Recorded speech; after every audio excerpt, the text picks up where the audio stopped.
রাষ্ট্রের অতি গুরুত্বপূর্ণ ব্যক্তিরা বিশেষ মর্যাদা, নিরাপত্তা এবং অন্যান্য সুযোগ সুবিধা পান। এই ব্যক্তিরা হলেন রাষ্ট্রপতি ও প্রধানমন্ত্রী এবং সরকার গেজেট প্রজ্ঞাপনের মাধ্যমে অন্য যে কাউকে ভিভিআইপি ঘোষণা করতে পারেন। বিদেশি রাষ্ট্রপ্রধানরাও এই শ্রেণীতে অন্তর্ভুক্ত হতে পারেন। ভিভিআইপি ব্যক্তিরা প্রধান যে সুবিধা পান সেটি হল এসএসএফ বা স্পেশাল সিকিউরিটি ফোর্স আইনের অধীনে সর্বোচ্চ রাষ্ট্রীয় নিরাপত্তা। বিএনপি চেয়ারপারসন ও সাবেক প্রধানমন্ত্রী খালেদা জিয়াকে অতি গুরুত্বপূর্ণ ব্যক্তি ঘোষণা করে প্রধান উপদেষ্টার কার্যালয় থেকে প্রজ্ঞাপন জারি করা হয়। বিশেষ নিরাপত্তা বাহিনী আইন 2021-এর ধারা 2-এর ক অনুযায়ী তাকে এই মর্যাদা দেয়া হয়েছে।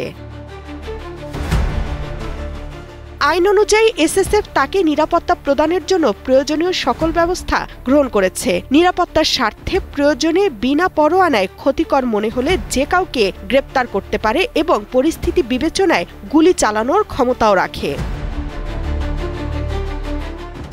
বর্তমানে এভারকেয়ার হাসপাতালে চিকিৎসাধীন খালেদা জিয়ার কেবিনের ফ্লোরের আশেপাশের অন্য কেবিনগুলো নিরাপত্তার কারণে খালি করে দেয়া হয়েছে। হাসপাতালের চারপাশে নিরাপত্তা জোরদার করা হয়েছে। তামান্না তাহসিন খান, কালের কণ্ঠ।